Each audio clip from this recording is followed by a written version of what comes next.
भक्तों, जय मां लक्ष्मी। आज की इस भक्तों, खास वीडियो में हम गणेश चौथ से जुड़ी बेहद महत्वपूर्ण और दिलचस्प जानकारी साझा करेंगे। लोग अक्सर पूछते हैं कि शुक्रवार को संतोषी माता का व्रत करते समय क्या नमक खा सकते हैं? पहली बार व्रत रखने की सही विधि क्या है? क्या यह व्रत बेटियों के लिए किया जा सकता है?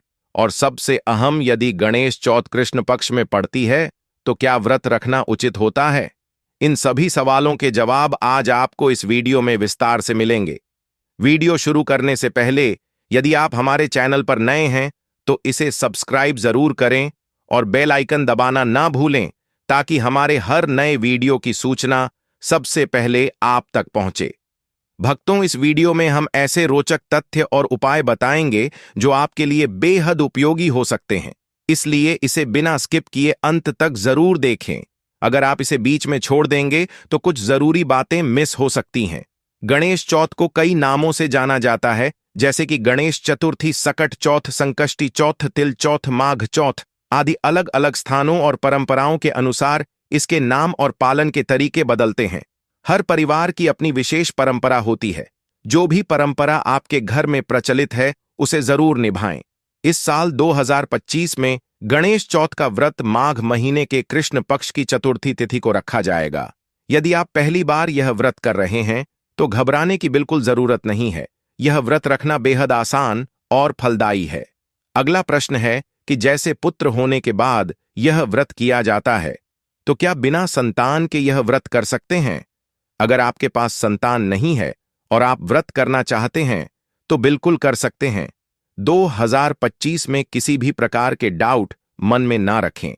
आप चिंता और फिक्र छोड़ दें।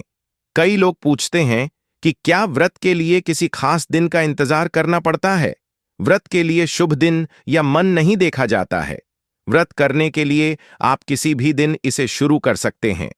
अगर आपकी सास या परिवार के बड़े लोग मना करते हैं तो आप उनकी बात का सम्मान करें और भगवान गणेश से प्रार्थना करें। आप उनसे प्रार्थना करें कि भगवान आपकी गोद भर दें और अगले साल से व्रत शुरू करें। यह व्रत संतान की दीर्घायु, स्वस्थ और सुखी जीवन के लिए किया जाता है। अगर आपकी नई नई शादी हुई है तो भी आप यह व्रत कर सकती हैं। हर मास खत्म हो चुका है तो अब आप किसी भी व्रत की शुरुआत कर सकती हैं, क्योंकि यह व्रत 12 से 14 घंटे का ही होता है और इसमें निर्जला और निराहार रहना होता है। रात को फलाहार किया जा सकता है लेकिन भोजन नहीं किया जाता। मैंने इस व्रत से जुड़ी जानकारी पहले भी एक वीडियो में साझा की थी। अगर आपने वह वीडियो नहीं देखा है तो उसे भी जरूर देखें। उसमें कई महत्वपूर्ण बातें बताई गई हैं। अगर पहली बार व्रत छूट गया हो तो आप इसे दोबारा कर सकते हैं, इसमें कोई दिक्कत नहीं है। कई माताओं और बहनों के मन में यह सवाल होता है कि क्या नई नई शादी के बाद यह व्रत किया जा सकता है? इसका उत्तर है हां। अब आप व्रत शुरू कर सकती हैं और भगवान गणेश की कृपा प्राप्त कर सकती हैं। और जो भी नई बहुएं या महिलाएं होती हैं वे भी इस व्रत को कर सकती हैं। इसमें किसी प्रकार की कोई समस्या नहीं है।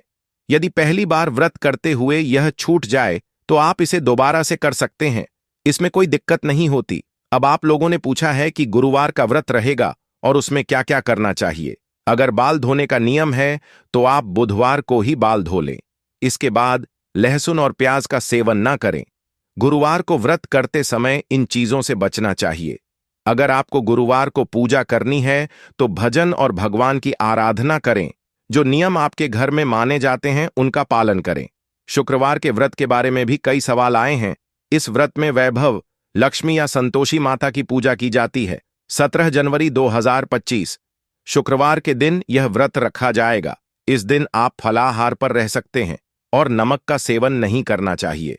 अगर किसी को शुगर या अन्य स्वास्थ्य समस्याएं हैं तो वे मीठे फलों का सेवन कर सकते हैं, लेकिन व्रत में नमक बिल्कुल नहीं खाते। सरगी के समय आप चाहे तो चाय, पानी या आवश्यक दवाएं ले सकते हैं, खासकर अगर सिर दर्द या अन्य समस्याएं हों। यह व्रत 12 से 12 घंटे का होता है और इसे चंद्रदेव की पूजा के बाद खोला जाता है। पूजा के समय बच्चे भी आपके साथ पूजा में शामिल हो सकते हैं।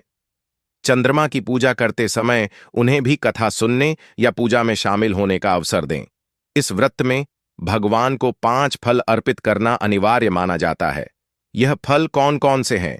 गाजर और शकरकंद जैसे फल और सामग्री आप जरूर खरीद लें। खासकर यूपी और बिहार के लोग इसे अच्छी तरह जानते हैं। गाजर, शकरकंद, जिसे मीठा आलू भी कहते हैं, केला, अदरक और अन्य फल भगवान को अर्पित करने के लिए उपयोग किए जा सकते हैं। 5 अलग अलग सामग्री जरूर चढ़ाएं। गुड़ और तिल, काले या सफेद का भी खास महत्व है। सफेद तिल को हमेशा धोकर ही उपयोग करना चाहिए ताकि उसमें से कंकर और धूल साफ हो जाए। गणेश जी की पूजा के साथ माता लक्ष्मी की भी पूजा करें। यदि संभव हो तो गोबर से गौरी गणेश बनाकर पूजा करें या दिवाली की मूर्ति का उपयोग कर सकते हैं। पूजा के दौरान भगवान को चंदन का तिलक लगाएं और बच्चों को भी तिलक लगाकर रक्षा सूत्र बांधे। गणेश चौथ के दिन यह कार्य विधिपूर्वक करना चाहिए। अब बात करते हैं चंद्रोदय के समय की। अगर चंद्रमा नहीं दिखते तो 9 बजे के बाद पूजा करें। इससे पहले पूजा करने से व्रत खंडित हो सकता है। ठंड के मौसम में कई जगहों पर चंद्रमा नहीं दिखता, तो 9 बजे के बाद कच्चे दूध, पान, सुपारी और तिल के साथ चंद्रमा को अर्घ दें। काला तिल या सफेद तिल, दोनों में से कोई भी इस्तेमाल किया जा सकता है। पूजा के दौरान भगवान को सिंदूर चढ़ाना न भूले। गणेश चौथ का व्रत माघ महीने के कृष्ण पक्ष की चतुर्थी तिथि को किया जाता है। हर राज्य में चंद्रोदय का समय अलग अलग हो सकता है, इसलिए अपने क्षेत्र के समय का ध्यान रखें। अब बात करते हैं गणेश चतुर्थी की पूजा विधि की। इसे घर पर बहुत ही सरल तरीके से किया जा सकता है। ज्यादा सामग्री की आवश्यकता नहीं होती। तिल और गुड़ जैसी सामग्री से पूजा आरंभ करें। यह विधि न केवल आसान है, बल्कि पारंपरिक नियमों का पालन करते हुए इसे हर कोई कर सकता है। जो सफेद तिल होते हैं, उन्हें आप बाजार से खरीद लें। अगर आपके घर पर उपलब्ध हैं, तो उन्हें भी इस्तेमाल कर सकते हैं।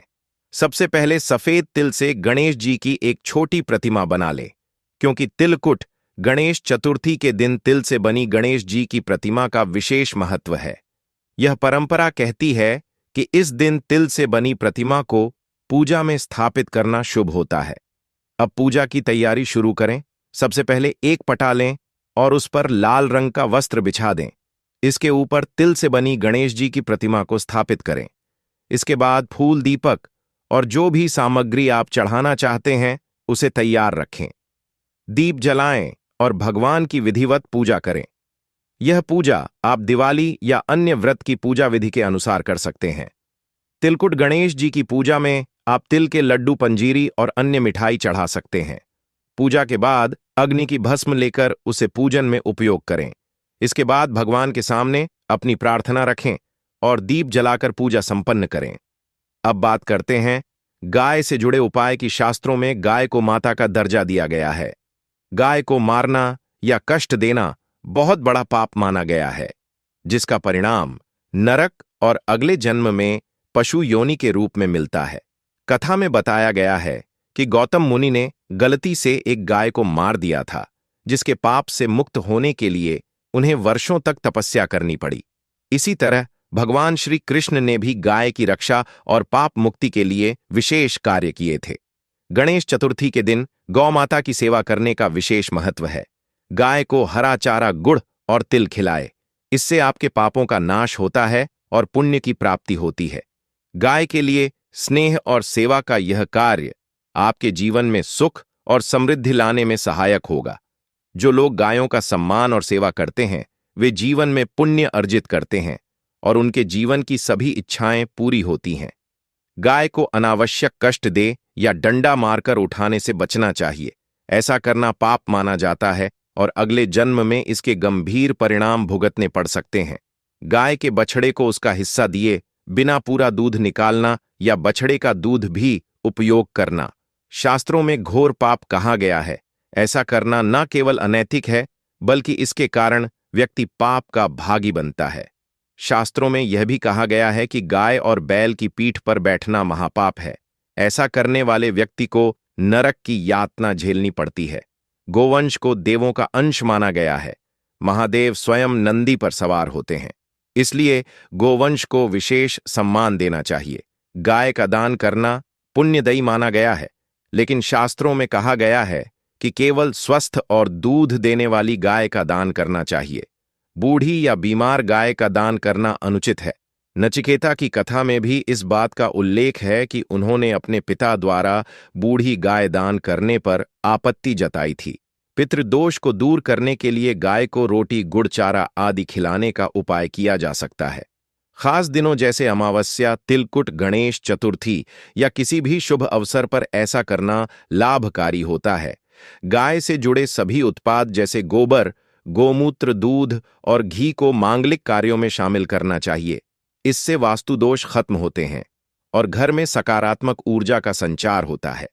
सनातन परंपरा के अनुसार जिस घर में गाय होती है वह घर पवित्र और दोष रहित माना जाता है।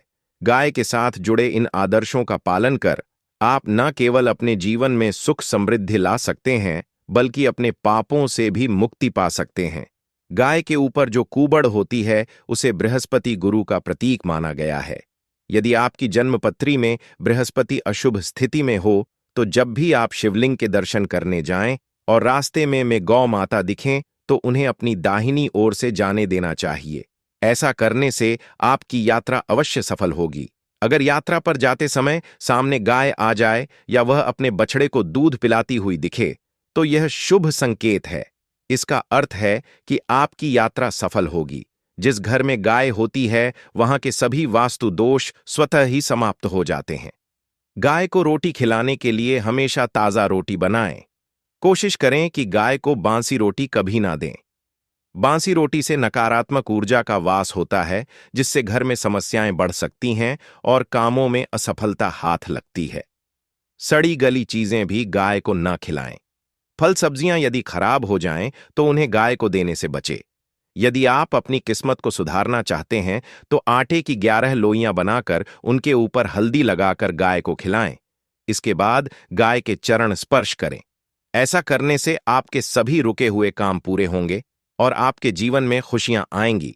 गाय को रोटी देते समय उसमें कुछ ना कुछ अवश्य रखें, जैसे हल्दी मिश्री या थोड़ा सा घी। सूखी रोटी गाय को ना खिलाएं। ऐसा करने से आपके शुभ फलों की प्राप्ति होगी। अगर आप गाय की 7 बार परिक्रमा करते हैं तो इससे आपके जीवन के कष्ट दूर हो सकते हैं।